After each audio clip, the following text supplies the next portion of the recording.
Matius pasal 27, hari Kamis, tanggal 2 Oktober 2025.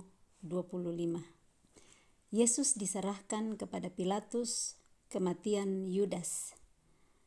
Ketika hari mulai siang, semua imam kepala dan tua-tua bangsa Yahudi berkumpul dan mengambil keputusan untuk membunuh Yesus.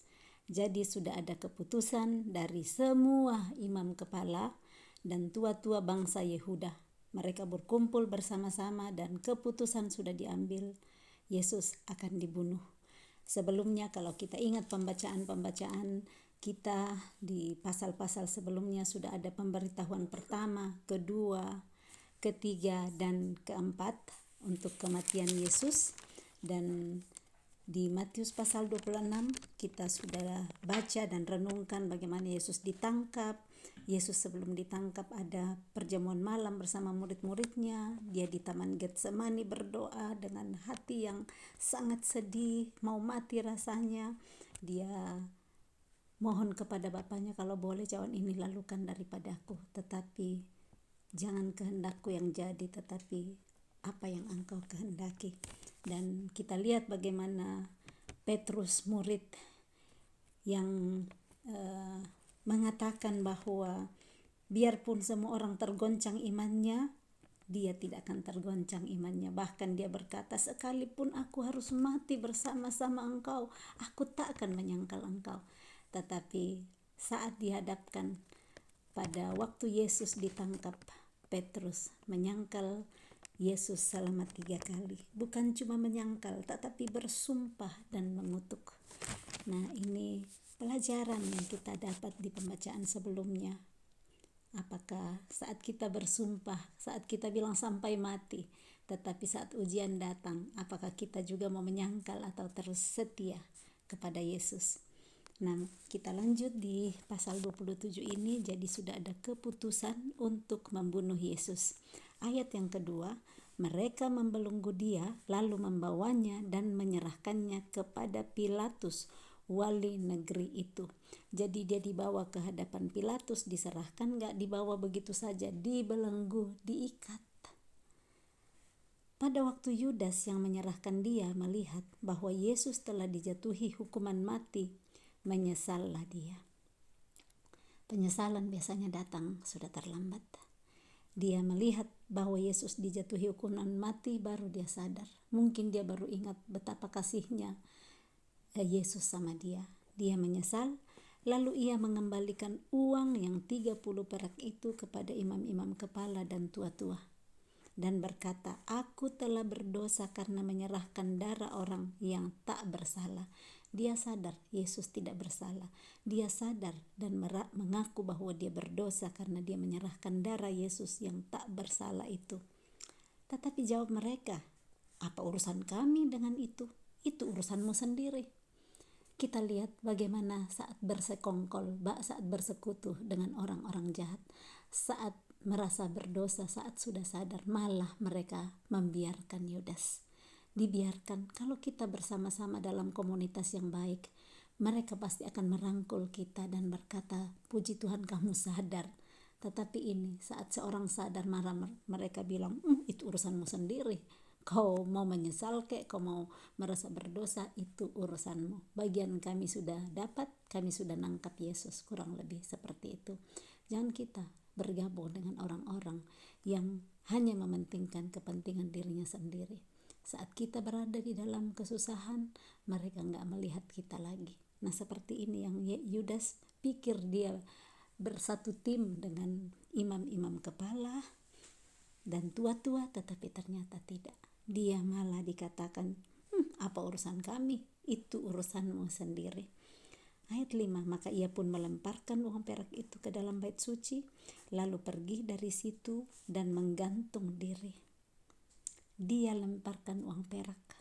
Uang yang dia pikir dia beruntung dapat 30 keping perak itu, pada akhirnya dia tahu sia-sia belaka. Betapa sering kita mencoba untuk untung uang, tetapi untung itu tidak seberapa dibanding hal-hal yang kita buang di dalam kehidupan kita. Yudas membuang kasih Yesus dalam hidupnya. untuk 30 keping perak. Dan akhir hidup Yudas adalah menggantung diri. Imam-imam kepala mengambil uang perak itu dan berkata, tidak diperbolehkan memasukkan uang ini ke dalam peti persembahan, sebab ini uang darah. Jadi uang itu pun yang sudah diambil oleh Yudas tidak ada gunanya. Mereka ambil dan katanya tidak boleh dipersembahkan karena itu uang darah. Sesudah berunding mereka membeli dengan uang itu tanah yang disebut tanah tukang periuk untuk dijadikan tempat pekuburan orang asing. Uang itu dipakai membeli tanah untuk menjadi tempat pekuburan. Itulah sebabnya tanah itu sampai pada hari ini disebut tanah darah. Jadi kalau kita dengar tanah darah, itu adalah tanah yang dibeli dari hasil uang Yudas yang menyerahkan Yesus, yang akhirnya dia menyesal dan dia buang ke dalam bait Allah, bait suci. Dengan demikian genaplah firman yang disampaikan oleh Nabi Yeremia. Mereka menerima 30 uang perak, yaitu harga yang ditetapkan untuk seorang menurut penilaian yang berlaku di antara orang Israel. Dan mereka memberikan uang itu untuk tanah tukang periuk, seperti yang dipesankan Tuhan kepadaku. Kita lihat kembali pelajaran yang sangat berharga dari kisah hidup Yudas.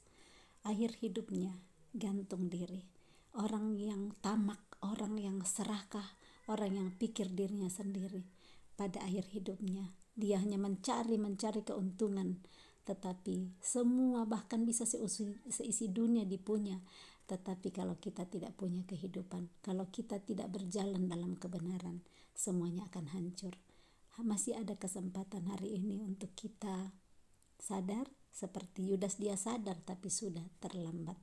Dia pergi gantung diri. Kalau kita sadar hari ini, jangan pergi gantung diri seperti Yudas. Berbalik dari semua kesalahan kita, berbalik dari semua yang tidak benar yang kita lakukan. Dan firman Tuhan Yehezkiel kita sudah baca bersama-sama, ada di Yehezkiel 33. Di sana nanti dibaca ulang bagaimana semua kesalahan dan dosa kita akan tidak diingat Tuhan lagi kalau kita benar-benar bertobat dan berbalik dan tidak melakukannya lagi. Jadi jangan kita merasa, aduh saya tidak bisa lagi diampuni, sudah terlalu banyak salah saya, dosa saya. Hari ini masih ada kesempatan itu. Jika hari ini engkau mendengar firman-Nya, jangan keraskan hatimu selagi masih ada kesempatan dari Tuhan, karena kesempatan tidak akan ada terus-menerus dalam hidup kita. Perikop berikut, Yesus di hadapan Pilatus. Lalu Yesus dihadapkan kepada wali negeri, dan wali negeri bertanya kepadanya, "Engkaukah raja orang Yahudi?" Jawab Yesus, "Engkau sendiri mengatakannya." Jadi ini sekarang di hadapan wali negeri. Ayat 12, tetapi atas tuduhan yang diajukan imam-imam kepala dan tua-tua terhadap dia, ia tidak memberi jawab apapun. Maka kata Pilatus kepadanya, "Tidakkah engkau dengar betapa banyaknya tuduhan saksi-saksi ini terhadap engkau?" Tetapi ia tidak menjawab suatu kata pun, sehingga wali negeri ini sangat heran. Kita lihat teladan Yesus menghadapi banyaknya tuduhan. Ini wali negeri bilang kepada Pilatus bilang kepada dia, betapa banyaknya tuduhan saksi-saksi ini. Bagaimana teladan Yesus menghadapi begitu banyaknya tuduhan? Dia tidak menjawab suatu kata pun. Dalam hidup begitu seringnya orang bisa menuduh kita, orang bisa mencemarkan nama baik kita, orang bisa keluarkan macam-macam hal yang mau menghancurkan kita. Ikutlah teladan Yesus, gak usah mencoba menjawab dengan semua pembenaran diri, cari semua supaya kita dibenarkan. Ada masa di mana kita tidak usah menjawab, kita mengambil teladan Yesus. Dia tidak mengeluarkan satu kata pun untuk membenarkan dirinya, untuk membenarkan semua tuduhan, untuk menolak semua tuduhan-tuduhan orang kepadanya. Dia tidak menjawab apapun. Nah, kita biasanya kalau dituduh dikit aja udah cari supaya kita dibenarkan. Kita akan cari berdebat dengan semua alasan-alasan, semua pembenaran. Yesus tidak menjawab suatu kata pun, membuat heran wali negeri itu. Yang berikutnya, ayat 15, telah menjadi kebiasaan bagi wali negeri untuk membebaskan satu orang hukuman pada tiap-tiap hari raya itu atas pilihan orang banyak. Dan pada waktu itu ada dalam penjara seorang yang terkenal kejahatannya yang bernama Yesus Barabas. Karena mereka sudah berkumpul di sana, Pilatus berkata kepada mereka, "Siapa yang kamu kehendaki kubebaskan bagimu, Yesus Barabas atau Yesus yang disebut Kristus?" Ia memang mengetahui bahwa mereka telah menyerahkan Yesus karena dengki. Jadi ini Pilatus sudah dengar sebenarnya bahwa imam-imam kepala tua-tua menyerahkan Yesus itu karena dengki, karena iri. Dia udah tahu alasan sebenarnya. Dia tahu kebenaran yang ada. Tetapi kita lihat bagaimana seorang Pilatus yang tahu kebenaran, tetapi seorang pemimpin yang bisa mengambil keputusan dari kebenaran yang ada, dia akan bersikap seperti apa. Kita lanjut dulu. Ketika Pilatus sedang duduk di kursi pengadilan, istrinya mengirim pesan kepadanya, "Jangan engkau mencampuri perkara orang benar itu, sebab karena dia aku sangat menderita dalam mimpi tadi malam."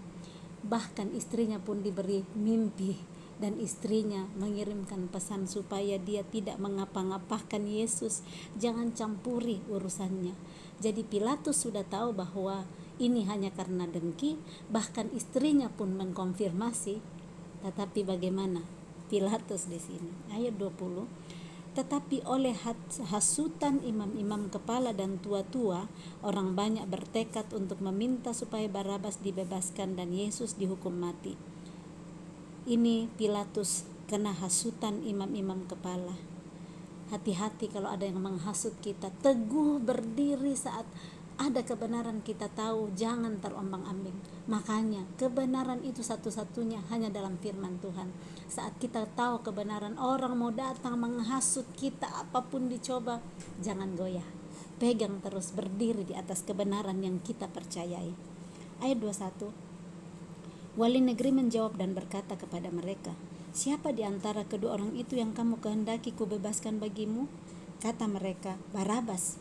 Kata Pilatus kepada mereka, "Jika begitu, apakah yang harus kuperbuat dengan Yesus yang disebut Kristus?"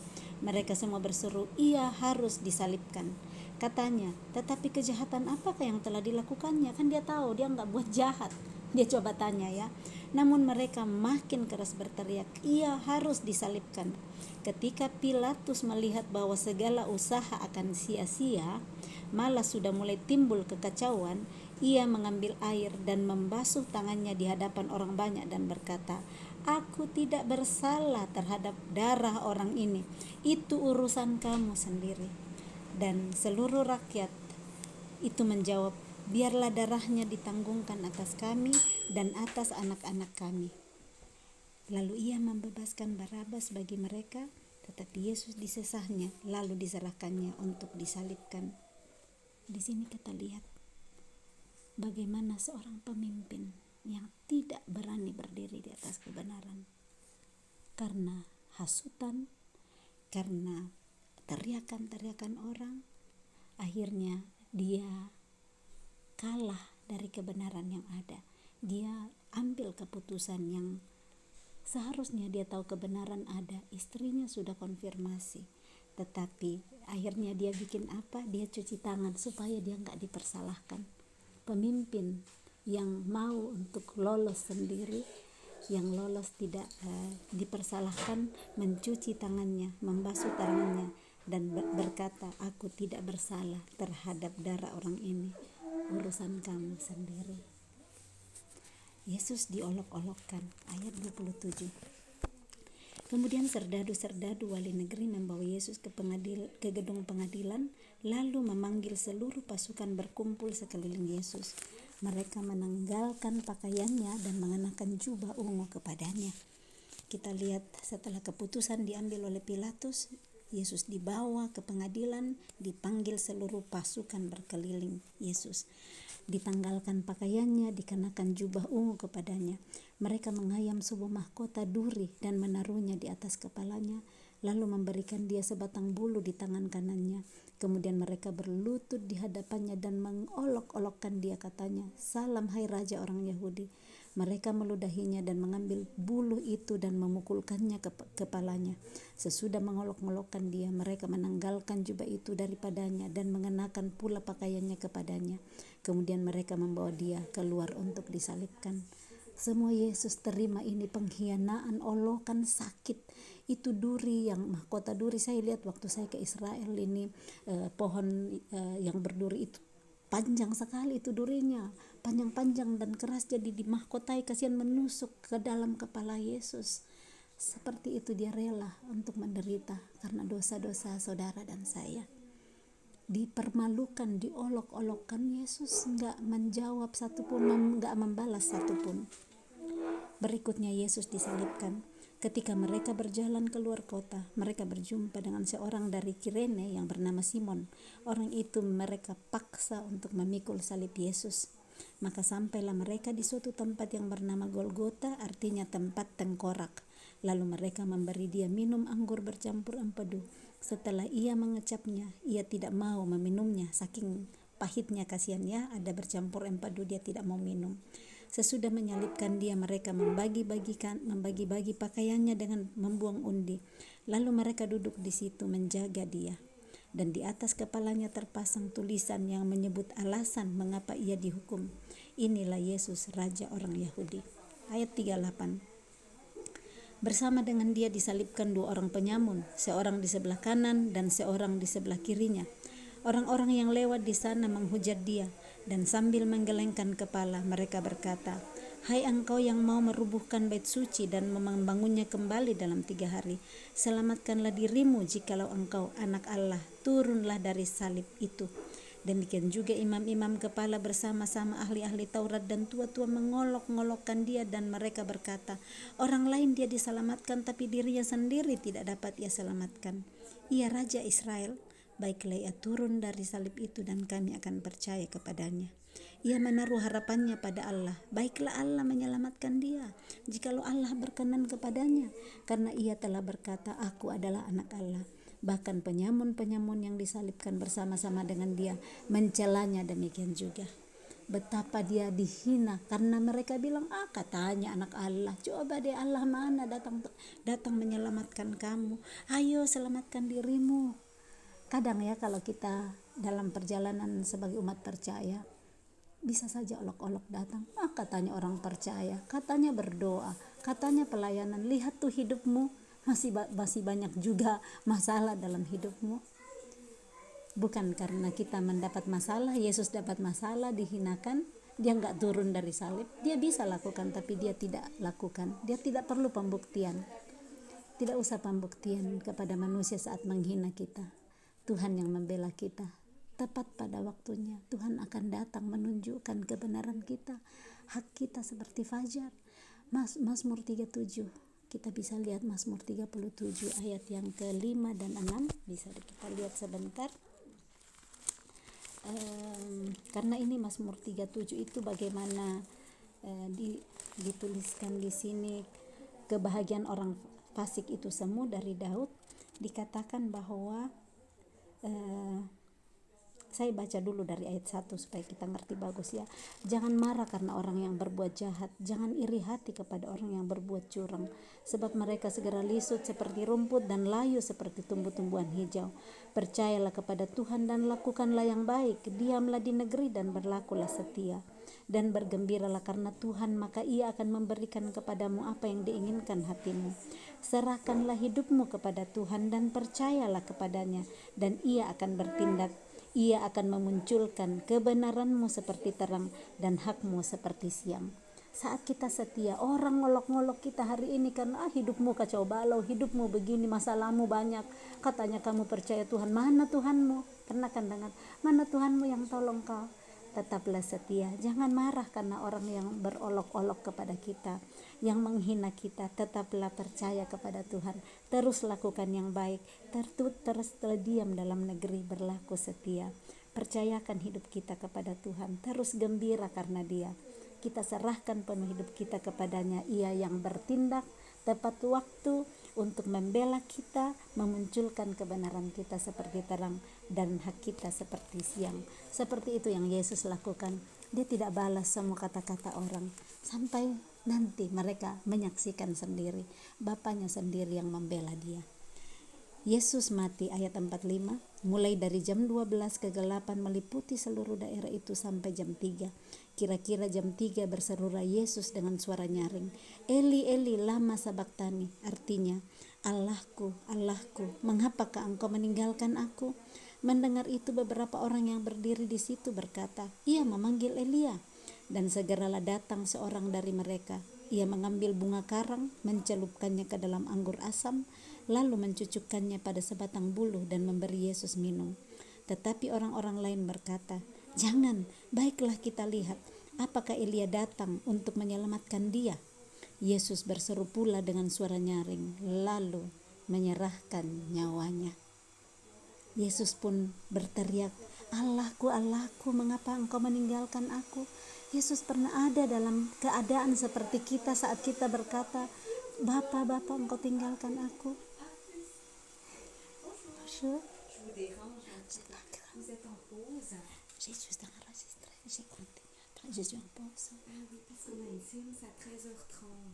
Je vais partir, je vais terminer directement. Wala kita lihat di sini bagaimana dia bilang, Allahku, Allahku, mengapa engkau meninggalkan aku? Dia pun mengalaminya. Kita lanjut bahwa Tuhan pernah mengalaminya, dia akan tolong kita untuk menyelesaikan setiap perjalanan hidup kita.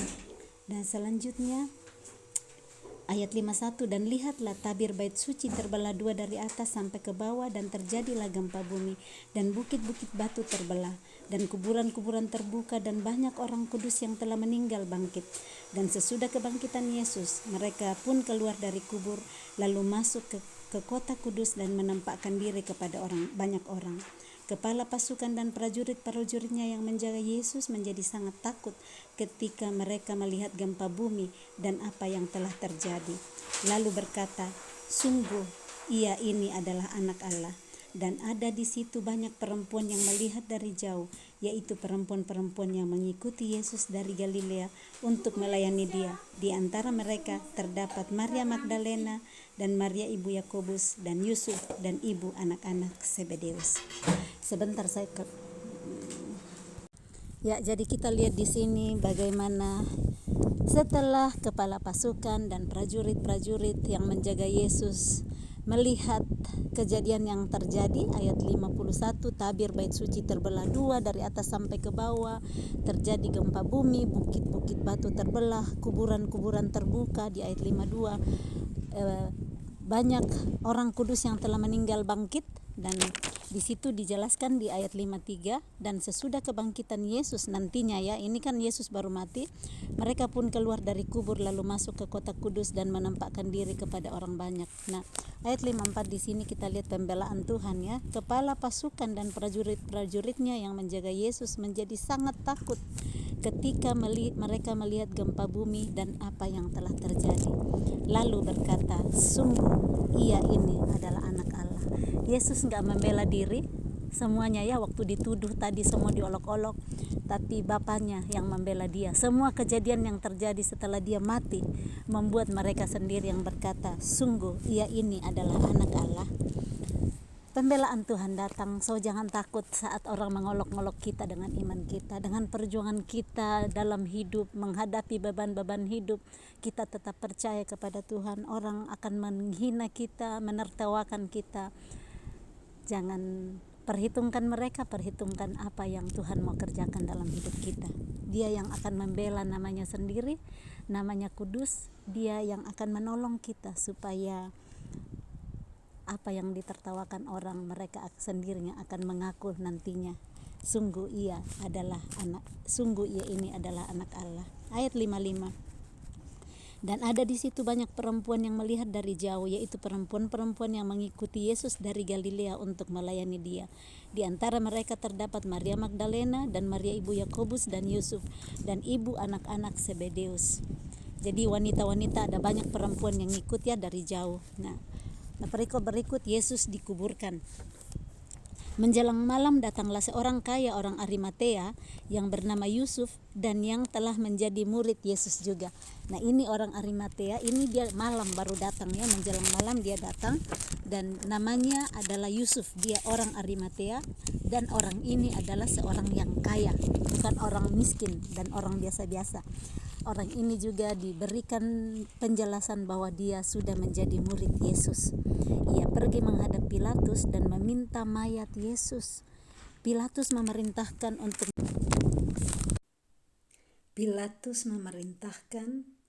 untuk menyerahkannya kepadanya. Jadi ini Yusuf orang Arimatea bukan orang biasa. Nggak mungkin dia berani pergi menghadap Pilatus untuk meminta mayat Yesus kalau dia tidak ada relasi dengan Pilatus. Jadi dia berani minta mayat Yesus dan Pilatus memerintahkan untuk menyerahkan mayat Yesus kepadanya. Di sini kita melihat bagaimana Yusuf mempergunakan kekayaannya bukan untuk dirinya sendiri, tetapi untuk kemuliaan Bapa dinyatakan. Dia rela dan berani untuk pergi menghadap Pilatus untuk meminta mayat Tuhan Yesus. Dan Yusuf pun mengambil mayat itu, mengapaninya dengan kain lenan yang putih bersih. Dia sangat menghargai dan menghormati mayat Yesus. Dia ngapanin, dia bungkus dengan kain lenan yang putih bersih, lalu membaringkannya di dalam kuburnya yang baru, yang digalinya di dalam bukit batu. Dan sesudah menggulingkan sebuah batu besar ke pintu kubur itu, pergilah ia. Dia punya kubur yang masih baru, belum ditempati, belum ada mayat di dalam, belum ada keluarganya, mungkin anggota keluarga yang dikuburkan di sana, karena dia siapkan kuburan itu untuk keluarganya. Dan ternyata di sini dikatakan dia membaringkan mayat Yesus di dalam kuburnya yang baru, yang digalinya di dalam bukit batu. Dan sesudah itu dia menggulingkan sebuah batu besar ke pintu kubur itu, pergilah dia. Jadi dia tutup kubur itu dengan sebuah batu besar. Ayat 61, tetapi Maria Magdalena dan Maria yang lain tinggal di situ, duduk di depan kubur itu. Ini wanita-wanita yang berani, pemberani yang luar biasa. Mereka tidak takut. Mereka melihat sampai di mana Yesus dikuburkan. Mereka mengikuti sampai akhir. Jadi mereka tahu di mana Yesus dikubur. Nah, murid-murid yang laki-laki mereka sudah melarikan diri semua, kecuali Petrus yang saat itu mengikuti, tetapi itu pun juga menyangkali Yesus. Nah, ini Maria Magdalena dan Maria yang lain tinggal di situ, duduk di depan kubur di mana Yusuf dari Arimatea membaringkan Yesus. Kubur Yesus dijaga. Keesokan harinya, yaitu sesudah hari persiapan, datanglah imam-imam kepala dan orang-orang Farisi bersama-sama menghadap Pilatus, dan mereka berkata, "Tuhan, kami ingat bahwa si penyesat itu semasa hidupnya berkata, sesudah 3 hari aku akan bangkit. Karena itu, perintahkanlah untuk menjaga kubur itu sampai hari yang ketiga. Jikalau tidak, murid-muridnya mungkin datang untuk mencuri dia, lalu mengatakan kepada rakyat, ia telah bangkit dari antara orang mati, sehingga penyesatan yang terakhir akan lebih buruk akibatnya daripada yang pertama." Ini si imam-imam kepala dan orang-orang Farisi, mereka mendengar waktu Yesus berkata, sesudah 3 hari aku akan bangkit. Mereka pegang itu dan mereka takut kalau itu betul-betul terjadi. Makanya mereka pergi menghadap Pilatus untuk meminta dijaga ini kuburan Yesus, supaya dikatakan dijaga itu sampai hari ketiga, sampai perkataan Yesus. Jadi mereka minta penjaga untuk 3 hari menjaga Yesus, karena Mereka pikir jikalau tidak murid-muridnya mungkin datang mencuri mayat itu dan mengatakan kepada rakyat bahwa ia telah bangkit dari antara orang mati. Dan menurut mereka itu penyesatan yang terakhir yang akan lebih buruk akibatnya daripada yang pertama. Ini tipu daya, tetapi kita bisa lihat bagaimana musuh memegang perkataan-perkataan yang kita perkatakan, dan pastinya nanti musuh pasti kalah karena mereka melihat benar-benar Yesus bangkit.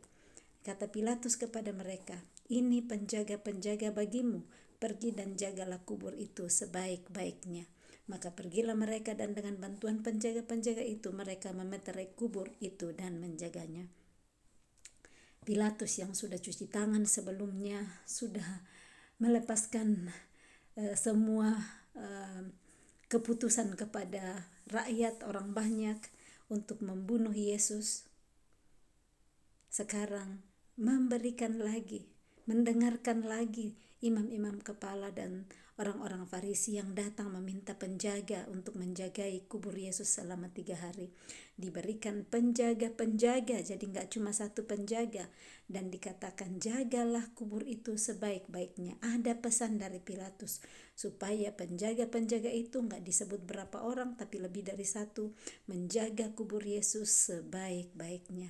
Maka pergilah imam-imam kepala, orang-orang Farisi itu bersama dengan bantuan penjaga mereka memeterai kubur Yesus dan menjaganya.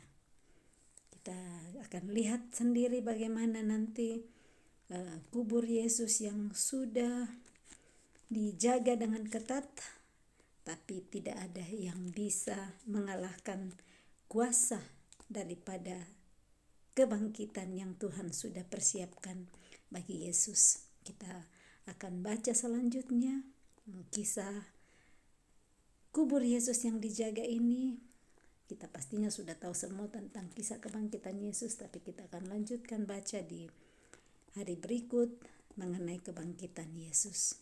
Kiranya penderitaan Yesus yang sudah mati untuk kita tidak sia-sia, tetapi kita mau menerima Dia dengan sepenuh hati, percaya kepada Dia bahwa Dia adalah anak Allah, bahwa Ia telah mati dan telah bangkit pada hari ketiga untuk menyelamatkan kita semua, supaya kita yang harusnya mati, kita memperoleh hidup yang kekal.